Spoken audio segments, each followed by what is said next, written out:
18th,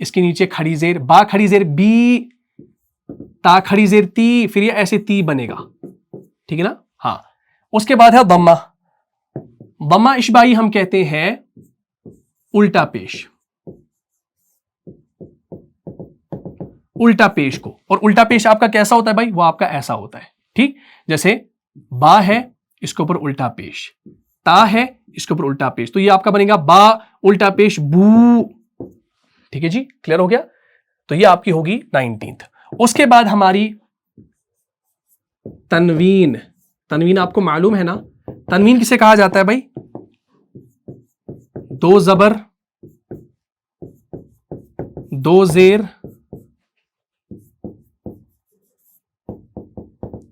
دو پیش کو، ٹھیک ہے نا. یعنی ایسے یہ سمبلز ہیں یہاں پر.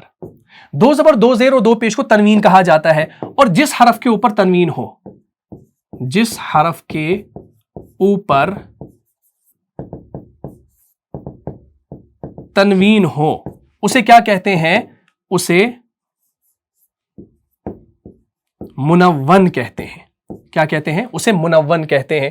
فار ایگزامپل با کے اوپر دو پیش آ گیا تو اس کو با منون کہیں گے. تا کے اوپر دو زبر آ گیا اور ایک الف کے ساتھ ہی لکھا جاتا ہے تو یہ بھی آپ کا تا منون کہلائے گا. اسی طرح سے تا کے نیچے دو زیر آ گئی تو یہ تا منون کہلائے گا. اور یاد رکھیں جو تنوین ہوتی ہے نا، تنوین اور نون ساکن کی جو آواز ہوتی ہے نا وہ یکساں ہوتی ہے. آواز کے اعتبار سے سیم ہوتے ہیں لیکن شکل و صورت کے اعتبار سے سیم نہیں ہوتے، ٹھیک. فار ایگزامپل با دو پیش بن ہوتا ہے، اسی طرح سے با نون پیش بن. تا دو زیر تن اور تا نون زیر تن. اسی طرح سے با الف دو زبر بن اور با نون زبر بن. تو یعنی تنوین اور نون ساکن کی جو آواز ہوتی ہے وہ یکساں ہوتی ہے، ٹھیک ہے نا. تو انشاءاللہ اس کو ہم ختم کرتے ہیں. دو ٹرمز اور لکھتے ہیں انشاءاللہ. حروف مدہ. حروف مدہ. اب حروف مدہ جو ہے نا یہ آپ کو معلوم ہے حروف مدہ کسے کہا جاتا ہے. حروف مدہ اس کا ایک اور نام ہے حروف ہوائیہ. حروف ہوائیہ.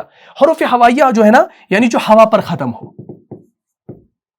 ہم لکھیں گے